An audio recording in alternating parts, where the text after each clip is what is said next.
So the build is complete, and I wanted to do a full walk around video so everybody can see the entire trailer and all the intricacies that we've put into it. And we actually have the smoker rolling today. See the smoke coming up top there. So starting up top, we do have a 500-gallon propane tank. It was a 1968 tank. We built that about a year ago with a 250-gallon tank and liner, which is semi-insulated for the firebox. And our smokestack is an 8-inch, 3/8 inch thick, 6-foot long piece of steel. So the smoker itself is about a 1,700-pound smoker. We started off with a 24-foot enclosed car hauler. So this, what you see here, ran the entire length of the trailer. We took the back half off and built in what the customer wanted as a pit room on the back. So this half here was left alone. I did all the vinyl on here, loaded everything up, and on this wall here you can see we have a stock vent here. Just kind of customer wanted to keep that there when we're driving, help ventilate it. Up top, this is our vent for our water heater. There's a tankless water heater inside, I'll show you shortly. You have your power input in the side here. So this is a 220 30 amp input running from a generator or shore power, whatever you're running from. Down here on the side we have our waste tank drain, so there is a fresh water system in here with hot water tank, as said. There's a valve underneath here to drain it, and there is a 25-gallon holding tank underneath here. So that is where there's no obviously waste, there's no toilets in this, so it's only hand washing sinks. Up on the front here, we've installed 2 propane tanks. In the future, if the customer wants to do anything more propane, we can always upgrade to 100-gallon tanks. But right now, all this is actually running is the tankless water heater. Got your water fill up here, no pressure, just a city fill. Put the hose in there, fill it till it overflows, and with a breather built into it right here. So that's right up front for ease of use there, keeping it away from the other side where the customers will be at. Down the line, went with the corrugated metal siding. Currently working on doing a bit of beating it up a little bit, making it look a little bit more rustic. So it's actually toilet bowl cleaner to use on this. It'll be washed off later. Did all the full screening up here. This 4-foot height from the ground was a requirement by the health department. That's why it is a little higher than we would love it to be. This whole back section you'll see inside here was all welded up, fabricated with the metal roof. Unfortunately, we do have a big orange boot up there, but that is the high temp seal, which is required because it does get pretty warm. Coming on over this way, so off the back end is the firebox, and it is roaring right now. So that comes right out the back here, and we do have about a 2-foot overhang, so it keeps the water off of that when it's raining and lets you kind of work out here a little bit and at least stay somewhat protected. The door, this is fake wood, plastic decking. Never have to worry about rot, all stainless hardware. Of course, got to add my little touch into here. Put this nice butcher knife handle cleaver. I'm not a cook, so don't judge me on what I call it. Down at the bottom, we do have a lock here, so this is lockable. There's no latch on this door, it is self-closing, but when you're driving it would swing around, so this has to be locked when moving, but also to lock the trailer. Coming on over this way, trailer lights are relocated a little bit higher. And same basically mock on this side. One exterior light here for the customers, kind of light up the area. Customer decided with wood, so we went with a wood border here. He's going to be staining it and finishing it, so it's not actually completed, but that customer is doing that. As far as the serving table here and outside, we put these hinges here. Just swing them on up, good solid surface here. Very easy, put it back down too. Sits flush. This trailer is 8.5 foot wide, which is as wide as it's legally allowed to be. So obviously couldn't let that stand out all the time. It has to be closed up or we'd be taking other people out. So let's move on to the inside a little bit here.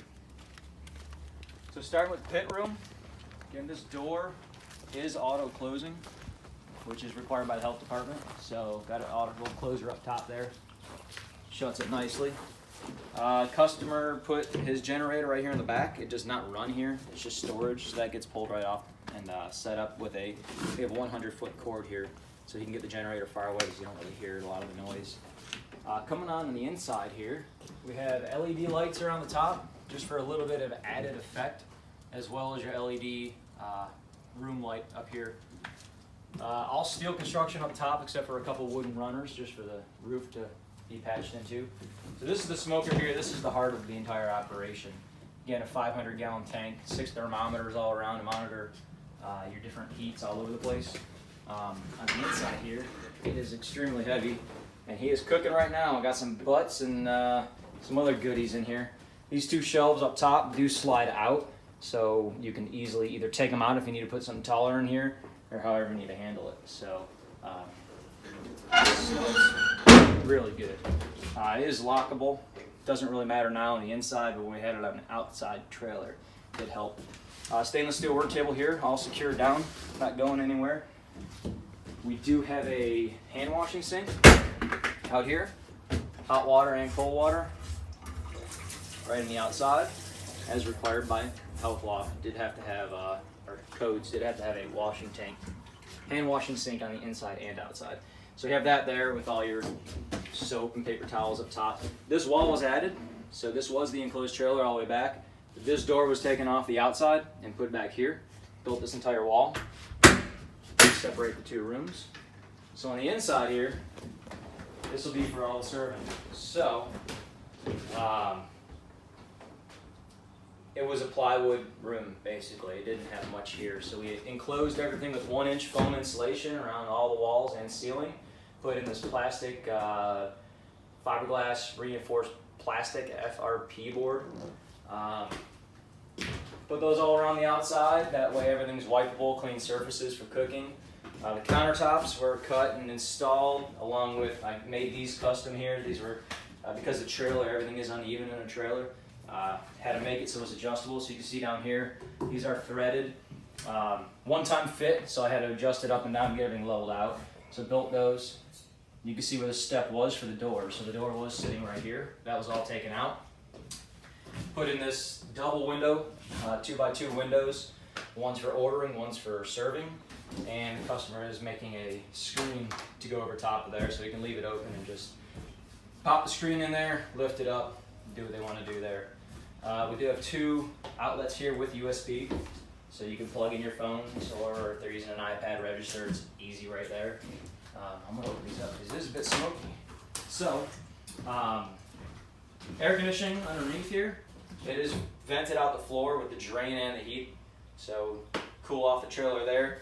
Coming up front, we have AC and DC power capabilities. So right now we don't have any power hooked up, so we are running off of the battery, which is underneath here. It is a 12-volt deep cycle golf cart battery.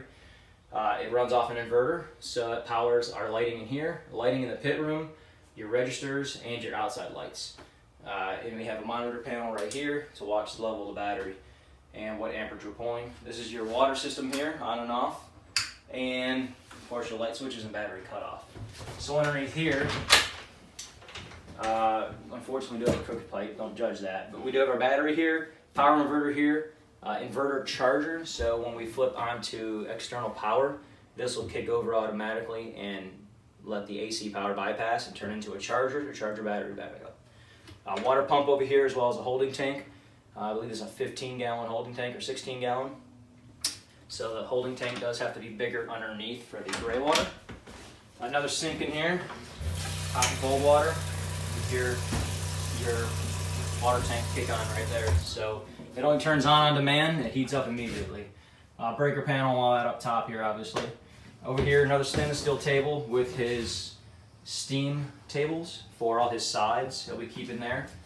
And then, of course, a warming cabinet here for all the meats. Fire extinguishers equipped, obviously, and the floor.